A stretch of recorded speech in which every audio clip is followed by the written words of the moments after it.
Picture this. You are somewhere you have never been before. It is pitch black. There's no one around for miles, and the only place to stop, the only light you can see anywhere, is a gas station that, according to everyone in the area, does not exist anymore. This story is about what happens when you stop there anyway. It is 2:14 in the morning. Ryan Callahan has been driving for almost 6 hours straight. No radio, no podcasts, just the hum of the engine and the long, flat nothing of rural Oklahoma stretching out in every direction. Highway 41, one of those roads that just goes and never seems to end. Ryan is a freelance delivery driver, long hauls, mostly overnight. He does this 3, sometimes 4 nights a week. He's used to the silence. He's used to being alone out here. But tonight, something feels a little different, a little heavier. He can't explain it, he just feels it. Then the gas light comes on. The little orange triangle flickers on the dashboard, and Ryan exhales slowly. He glances at the clock. He glances at the road ahead. There is nothing out here. No towns, no exits, no signs that say anything useful. Just 2 lanes of cracked asphalt cutting through flat, dead land. He starts to think he might actually be stuck out here. No gas station for miles, maybe further. He's driven this stretch before, and he cannot remember ever seeing one this far out. And then he sees it. Off the road, just barely, a small light, fluorescent, buzzing. A gas station, tucked back off the highway like it has been hiding there the whole time. Ryan doesn't think twice. He pulls in. The station is small, one of those old ones, 2 pumps, a little concrete building with windows that look like they haven't been cleaned in years. The kind of place that feels like it was built in the 70s and just never got taken down. But it's lit up. The lights are on inside, and one of the pumps is working. Ryan can hear it humming. He parks, sits for a second, looks around. Something feels off. He can't put his finger on it. The air feels thick. The light from the station is too bright compared to how dark everything else is. It's like this little square of light just got dropped out here in the middle of nowhere. He gets out of the car. The night is quiet, too quiet. No wind, no insects, nothing. He walks up to the pump and starts filling his tank. The meter ticks. He watches it climb, and then he decides he's gonna go inside, maybe grab a drink, maybe use the bathroom, something normal, something human. He pushes open the door, and a small bell rings above his head. The inside of the station is exactly what you would expect. Dusty shelves, rows of chips and candy bars that look like they've been there a long time. A cooler in the back with a few bottles of water and some sodas with labels he doesn't recognize. The whole place smells faintly like old rubber and something else, something underneath that he can't quite place.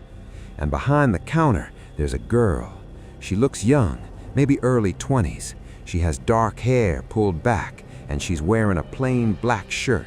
She's just sitting there behind the register, hands folded, looking right at him, like she was waiting for him to walk in.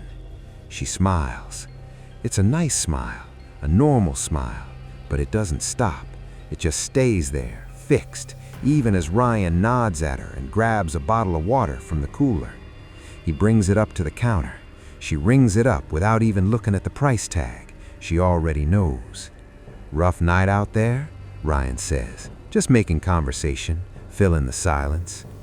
"It can be," she says, still smiling. He pulls out his wallet, hands her a 5. She takes it, gives him change, and then, just like that, still looking right at him, she says it. "You're the 3rd one this week." Ryan blinks. He looks at her. "The 3rd what?" She tilts her head slightly. The smile doesn't change. "The 3rd one to stop here," she says, simple, casual, like she's talking about the weather.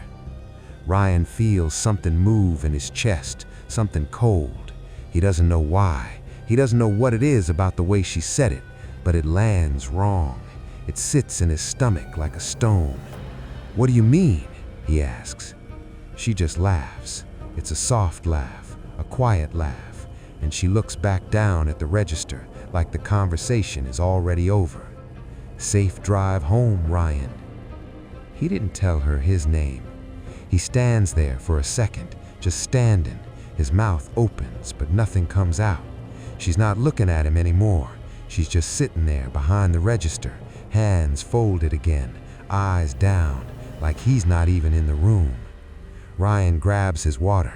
He walks out. He doesn't look back. He gets back in his car, finishes filling up the tank. The pump clicks off, and he hangs the nozzle back. His hands are shaking a little. He doesn't know why.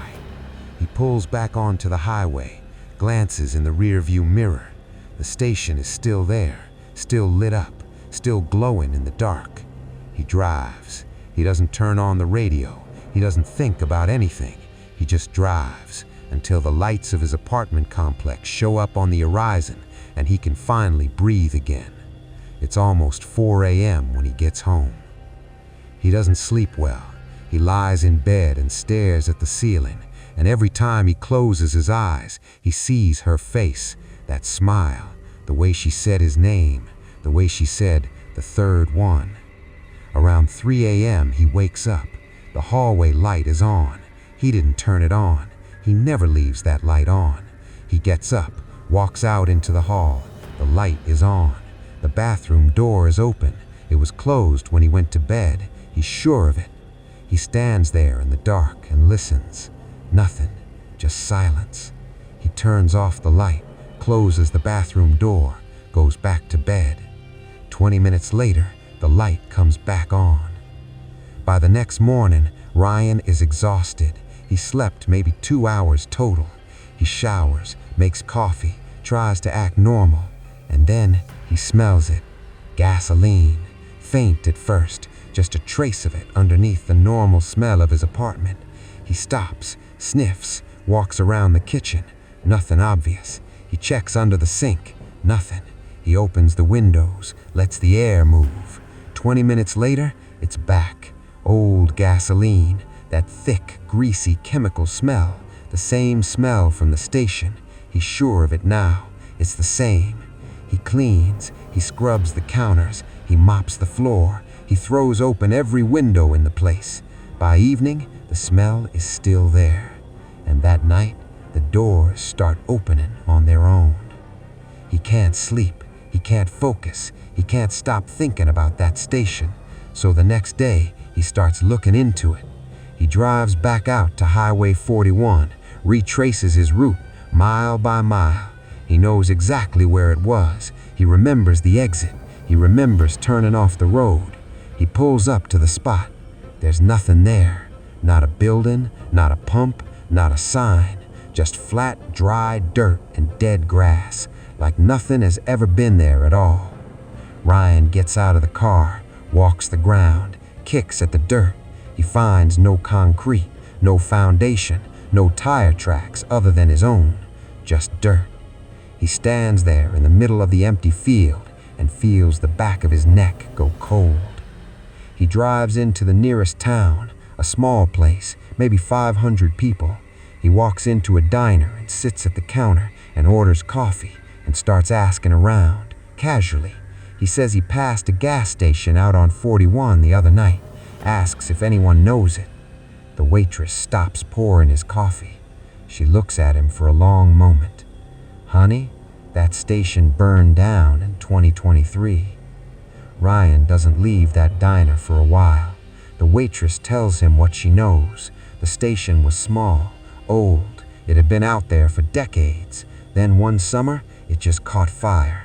No one knew how it started. By the time anyone got out there, it was gone. They cleared the lot, pulled up what was left of the foundation. There was talk of rebuilding, but nothing ever came of it." Ryan asks her about the cashier, a young woman, dark hair. The waitress gets quiet. She tells him she doesn't want to talk about that. Ryan pushes, gently, carefully, and eventually, piece by piece, the story comes out. It wasn't just the station that disappeared. 3 drivers stopped there the same week. The same week the station was still standing, right before it burned. 3 men, all passing through on long hauls, just like Ryan, all alone, all late at night. Their cars were found on the highway 2 days later, pulled over on the side of the road, doors open, engine still running, gas tanks completely full. The drivers were never found. Ryan drives home in silence.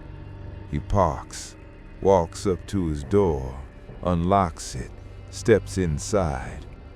The apartment is quiet. The smell of gasoline hits him the second he walks in, thick now, heavier than before, like it is coming from the walls.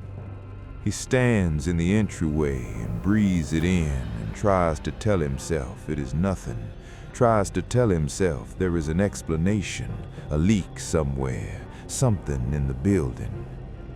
He walks into the kitchen, turns on the light. The light flickers once, then stays on. He looks around. Everything is exactly where he left it. Nothing has moved. Nothing is out of place. And then he looks at the counter. There is a bottle of water sitting there, a small plastic bottle, the kind you would buy at a gas station. He did not put it there. He picks it up, turns it over in his hands. The label is old, faded, a brand he does not recognize, the same kind he bought that night. He sets it down, steps back, looks around the apartment, the hallway, the bathroom door, the windows. Everything is still, everything is quiet. But somewhere in the back of the apartment, in a room he is not standing in, he hears a door open.